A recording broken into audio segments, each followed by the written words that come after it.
Ayuda de Javier Molina, portavoz en España de eToro. Javier, ¿qué tal? Hola, ¿qué tal? Muy buenas tardes. Bueno, ¿cómo estás viendo la tendencia del mercado en esta semana? Estamos viendo hoy corrección. La semana pasada varios días de alzas, también había algún día esta semana que se decantaban por las subidas. Hoy tenemos el panorama claramente en rojo. ¿Cómo ves a la bolsa americana?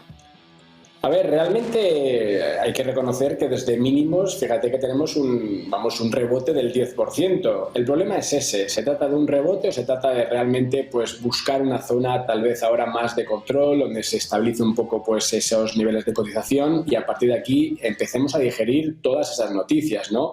De otro lado, fíjate como pues, esta fuerte caída de los bonos, ¿no? Ese incremento de rentabilidades ha sido la mayor de toda la historia, o sea que no... Ni siquiera en 2007-2008 vimos, digamos que esos fuertes movimientos que han llevado por los tipos pues por encima ya del 2,3, 2,4, ¿no? En el 10 años.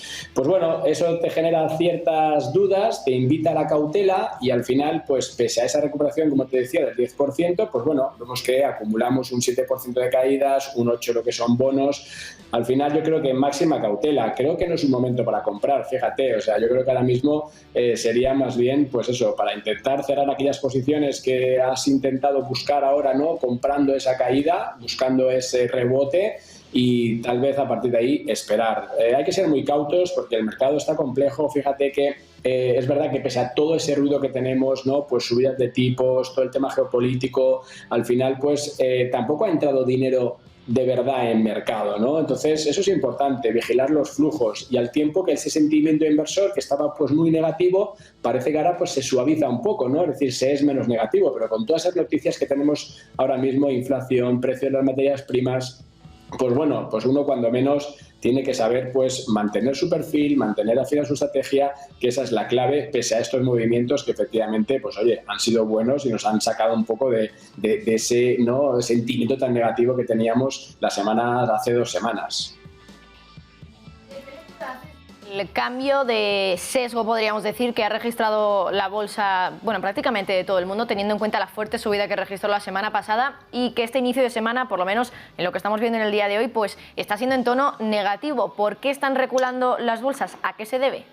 Sí, yo creo que al final lo que te decía, yo creo que hemos tenido pues una recuperación fruto de ese alto, ¿no? Pues sentimiento negativo, ese incremento de volatilidad que vimos, ¿no? La semana anterior y esta, ¿no? Y ahora pues lo que estamos es pues volviendo a tocar las zonas de referencia. Fíjate, por ejemplo, el caso del IBEX 35, ¿no? Zonas de 8.500, que son zonas como de control importantes. El caso del S&P, pues oye, ya estamos muy cerquita de los 4.480.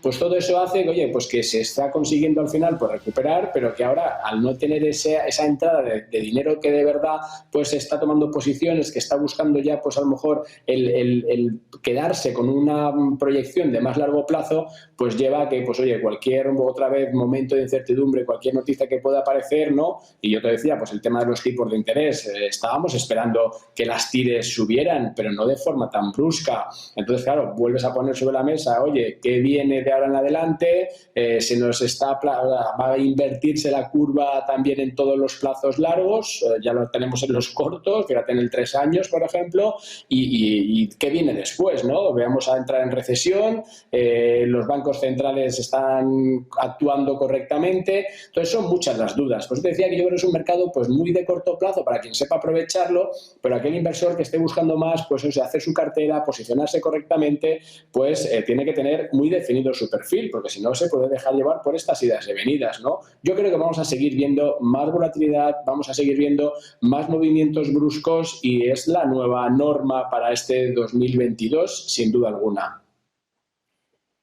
Javier, seguimos pendientes también de la evolución de las materias primas, bueno, pues en medio de ese debate, ¿no? De que se está produciendo esta semana en Europa sobre de qué manera reducir nuestra dependencia de Rusia y, en cualquier caso, diversificar esa matriz energética. Y mientras tanto, al calor de la guerra y del atascamiento, ¿no? Del atasque entre las conversaciones de paz, seguimos viendo las materias primas con subidas. Hoy una fuerte recuperación de nuevo del petróleo, en general subida de las materias primas. Y mientras tanto, bueno, pues incluso nos llega Jamie Dimon de JP Morgan pidiendo un plan Marshall para lograr la independencia energética. ¿Qué te está pareciendo el comportamiento de este sector? Hoy de nuevo, por ejemplo, vemos a Repsol, ¿no? Liderando alzas, a las petroleras beneficiándose de este contexto. ¿Cómo dibujarías el panorama energético? Pues que vamos a seguir viendo esos fuertes movimientos, idas y venidas, pero desde luego más hacia la zona alta. Fíjate como incluso pues desde Alemania estaban diciendo, oye, que es que tiene una dependencia tan alta que no se puede uno pues ahora mismo abstraer y ponernos aquí a ser todos pues o a utilizar otro tipo de energías. Dependemos, sigue siendo el petróleo en este caso, pues ese centro si quieres, de coordinación de toda la actividad económica. Y si lo paras, en el caso pues europeo, alemán, de esa dependencia que aún tenemos, pues al final puedes generar, pues eso, problemas económicos serios. Luego entonces vamos a seguir viendo movimientos, yo creo que al alza en las materias primas, si bien es verdad que oye, pues oye, también tenemos un cierto límite, ¿no? O sea, irnos a buscar, he visto ya proyecciones de $200 para el petróleo. A ver, yo creo que eso son al final pues también barbaridades, pero de luego esa zona de los 100, 125, yo creo que está aquí para quedarse durante un tiempito, ¿no? Mientras tengamos toda esa parte de geopolítica sobre la mesa, pues desde luego esto va a seguir siendo así. Ahora, una vez que veamos un poco la salida, ¿no?, de toda esta pata, pues todas esas commodities que mencionabas, energía básicamente, pero también alimentación, ¿no? Fíjate los problemas que estamos viendo también en ciertas materias primas de ese sector más de alimentación, pues deberían tender a volver a buscar niveles un poco más abajo, porque tampoco la actividad económica, fíjate, si estamos diciendo que al final vamos a ir hacia un menor crecimiento, tenemos revisiones a la baja tanto del PIB, tanto en Estados Unidos como en Europa, por ponerte las dos economías que más nos afectan, pues sin duda alguna que eso también se va a ver, porque como te decía, es un centro de coordinación que depende de toda esa actividad económica. Entonces, miremoslo desde ese lado y así podremos interpretar hacia dónde pueden ir al final los precios, aunque también, oye, hay que admitir que estamos en este momento, ¿no?, de alta incertidumbre, de donde las emociones al final acaban impactando también en el mercado, y eso pues hay que tenerlo presente, sobre todo a la hora de operar, ¿no? Si tú estás al final al margen de estos commodities, pues te afectan por el lado de la inflación, por el lado de los precios obviamente y por el lado del crecimiento, pero más allá, digamos, de ponerse ahora alcista en petróleo, pues tienes que tenerlo también muy claro. Javier, y ya por último quería preguntarte dos cositas, tenemos poquito tiempo. Por un lado, quería hablarte de esa operación del día, podríamos decir, en España, la OPA que ha lanzado FCC sobre Metrovacesa, por el 24% del capital a 7,80 euros, una prima del 20% respecto al cierre de ayer. ¿Qué te parece la operación para los accionistas de Metrovacesa? Y también, por otro lado, preguntarte, por supuesto, por las criptomonedas, por Bitcoin, que continúa por encima de los $42.000. ¿Cómo estás viendo los movimientos también en las criptomonedas? Sí, a ver, para el tema de Metrovacesa yo creo que hay que acudir. La operación hace todo el sentido y no le veo, pues, digamos, ahora otra salida, si quieres, ¿no?, a acudir ahora mismo a la OPA. O sea, que es una recomendación total de acudir. Del lado o más que recomendación, una idea, ¿no? Del lado de los criptoactivos, pues bueno, pues muy interesante lo que está pasando ahora, porque fíjate que sin querer nos han dado un caso de uso y sin querer desde países desarrollados, hemos visto, empezamos el año con Canadá, ahora lo estamos viendo aquí en Europa, es verdad que para bien y para mal, desgraciadamente, pero nos están dando un caso de uso, es decir, que en el caso de Bitcoin va a resultar que sí que es uno de los sistemas que al final nos permiten, ¿no?, pues que nadie nos colapse, nos cierre, nos congele nuestras cuentas corrientes, como pasó en Canadá, o ahora pues tengo una forma de criptofinanciar, pues en este caso a Ucrania, ¿no?, en el lado positivo, si quieres, ¿no?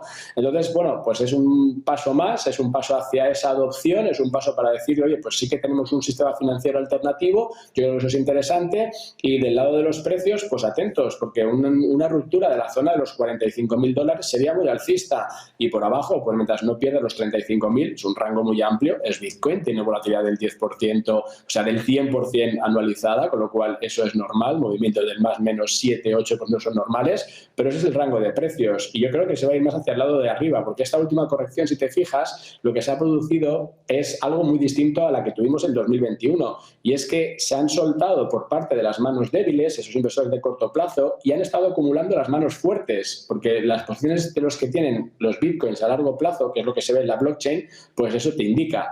Luego, entonces, ese es el rango, 35-45, estamos ahí en 42.000 y pico. Si fuese capaz de irse por encima de 45, a Bitcoin le queda un buen tramo al alza. Bueno, pues apuntamos ese rango. Como siempre, Javier Molina, desde Toro. Gracias.